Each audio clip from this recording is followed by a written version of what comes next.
hay algo del objetivo de este encuentro, de este seminario, de este coloquio, que va mucho más allá de lo que es tradicional, porque su meta, su blanco, su finalidad, no va solo a temas académicos, tampoco va solo a temas militantes, sino justamente trabaja en esa difícil interfase entre la academia y la ciudadanía.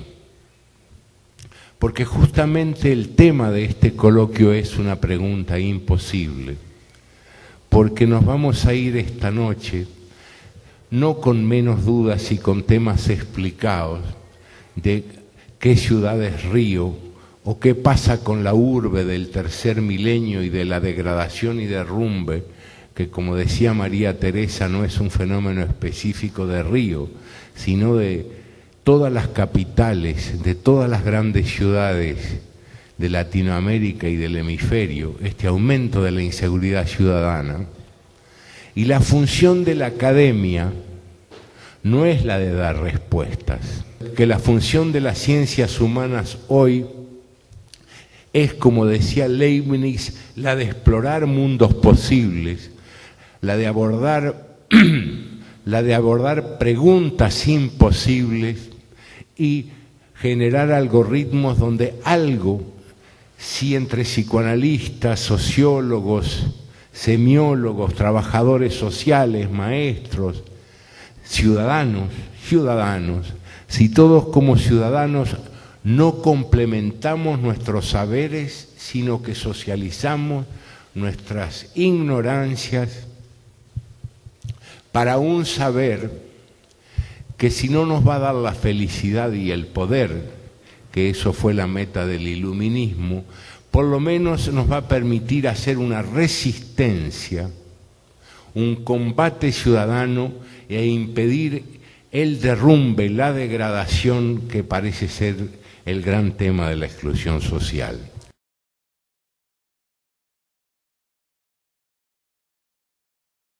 Alguma coisa mudou drasticamente dos anos 80 para cá no mundo. Nós não vivemos no mesmo mundo que vivíamos até o final dos anos 80. A construção do ideário da liberdade, da igualdade, da fraternidade encontrou em 1789 uma marca símbolo. Eu diria que 1989, exatos 200 anos, marcam uma outra virada simbólica. O fim das expectativas, ou pelo menos o início de uma derrocada, de uma deliquescência, de uma ideia generosa e nova na história da humanidade, que durante 200 anos governou, digamos, o nosso horizonte. A ideia de revolução. A ideia de que a sociedade é aquilo que nós fazemos dela e não o resultado de leis naturais, de desejos sobrenaturais. A sociedade é aquilo que a gente faz dela. E, portanto, como bem disse o Marcelo, a sociedade é um espelho daquilo que nós somos. Apenas lembro alguns dos elementos que compõem esse processo de transformação e de degeneração, digamos assim, desse quadro anterior. Primeiro, o ocaso, a desmoralização da política.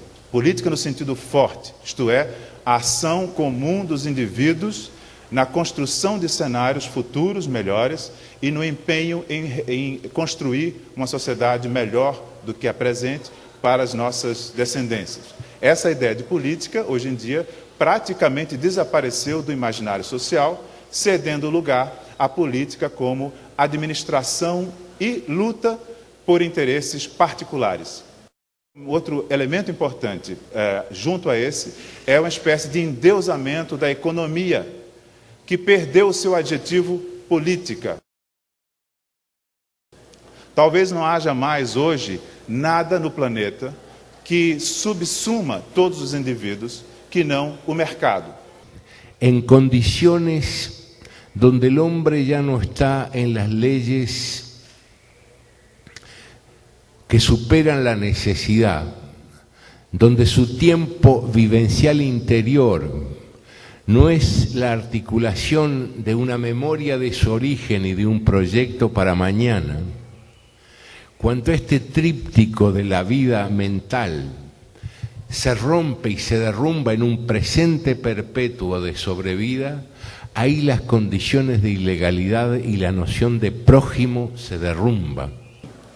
O resultado de tudo disso é que no mundo inteiro, a realidade que nós experimentamos, o mundo vivido, para usar a expressão tão interessante de Merleau-Ponty, isto é, o mundo, a realidade, tal como nós a experimentamos nas nossas ideias, mas também nos nossos sentimentos mais íntimos. Aquilo que é encarnado não é sequer pensado, refletido. Aquilo que é encarnado, este mundo vivido, é hoje muito mais propenso a nos tornarmos, a acelerar o processo de exacerbação do individualismo, que no seu início deu origem à ideia de democracia, e com essa exacerbação ultrapassa os limites do que passa a ser o exercício de um narcisismo desesperado, de defesa da própria individualidade contra um mundo de ameaças que começa com o nosso próximo.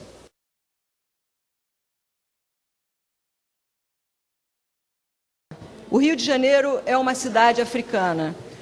Então eu acho que esse é o principal dilema, a principal perplexidade que pontua a vida e os problemas da nossa cidade, que seria negar intensamente essa africanidade, quanto mais intensa é a sua proximidade com essa africanidade, né?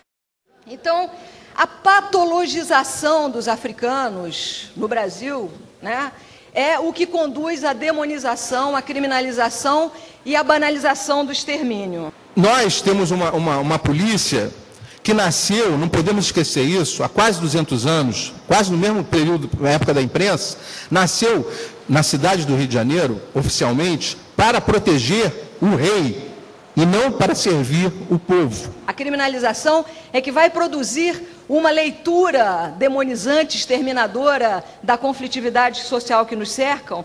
Essa patologização está aí na história, né? Mas dá ideia do que é uma cidade como o Rio de Janeiro, partida irremediavelmente. A ideia de que essa repartição pudesse ser superada, ou estivesse superada no plano das intenções, é que se mostrou utópica. E, portanto, nós, hoje, deveríamos trabalhar na contra-utopia. É basicamente isso, vocês vão ver as imagens, e que são imagens que a gente se propõe a mostrar um outro olhar da favela, né? Assim, não, meio que ter um outro olhar, que não o da mídia, que é sempre estereotipado, que a favela é um espaço, é sempre visto pelo que não tem. Então, quando você vê um espaço pelo que não tem, as resoluções para os problemas desse espaço é diferente quando você olha pelo que tem.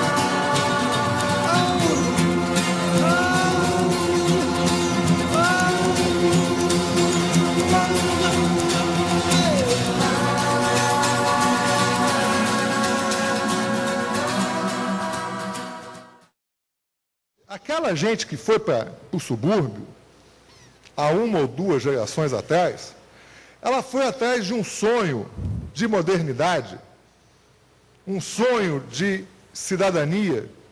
As pessoas não vieram para cá para ver o Pão de Açúcar, tá? As pessoas não vieram para cá para trabalhar na Rede Globo. As pessoas vieram para cá para trabalhar na indústria.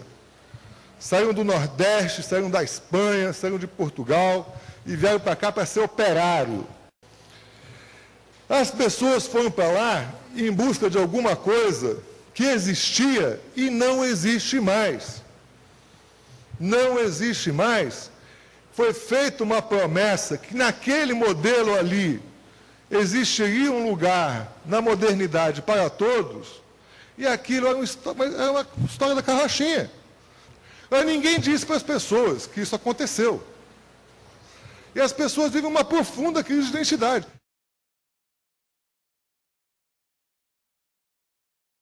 Além disso, um ou dois elementos a mais para compormos esse quadro geral, com todos esses elementos, ruiu, desmoronou a ideia do Estado como sendo essa instância que deveria sustentar um ambiente social onde um mínimo de segurança no presente e de esperança em relação ao futuro seria dado a todos os membros da sociedade. A escravidão é mantida sem que a palavra escravidão entre, né, no texto da Constituição.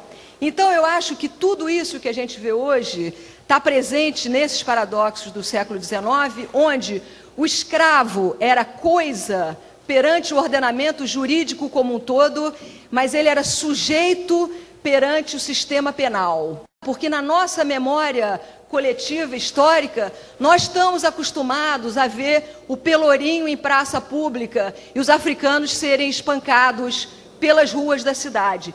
A violência, ela está estampada no nosso caminhar. Nós atropelamos a violência o tempo inteiro. O tempo inteiro. Aí um dia eu chego todo animado para trabalhar, eu vejo as crianças, estão todo mundo no meio das cadeiras assim. Aí eu falei, o que é isso? O que é isso? Quando eu olhei, eles tinham pegado linha e amarrado no pescoço, uma ratazana, tinha dado vários ratinhos, e eles estavam brincando com os ratinhos. Aí eu falei, não, aí é o fim. Tinha mais de 10 ratinhos com coleira, eles brincando com o rato. Aí eu comecei a descobrir como o ser humano é capaz de adaptar a tudo. A merda, a própria miséria. Você está entendendo? Eu comecei a descobrir isso. Falei, não, mas eu não posso compactuar neste momento com isso. Porque é outra coisa terrível em termos de educação que nós temos aqui, que nós não aprendemos a amar e respeitar o espaço público. Porque nós achamos que o público não é de ninguém, né? Que a gente só vê o nosso espaço privado. Então, esse triângulo entre educação, comunicação e financiamento público da cultura, que não chega um tostão para a cultura de base, para a cultura de origem, para a cultura revolucionária de grupos jovens, seja em qualquer lugar, isso vai eternizar, e a gente vai discutir educação para o resto da vida e não vai sair desse patamar de pobreza, de maltrato, de falta de cuidado. Esta construcción del prójimo y del semejante es fundamental para la humanidad del mundo de hoy. El tema de la exclusión es justamente eso, el fracaso y el derrumbe en la posibilidad de construir un semejante amistoso, un semejante a quien se pueda amar. A articulação entre psicanálise e política. Houve um tempo onde elas eram pensadas como que pertencendo a campos diferenciados. Hoje em dia, eu acho que é preciso se perguntar para que serve a psicanálise. Qual é, digamos, o horizonte da psicanálise? E eu diria, retomando aqui as palavras do Marcelo, quando falou sobre as ciências humanas, que o destino da psicanálise é criar condições para que indivíduos sejam capazes da maior autonomia possível, sejam capazes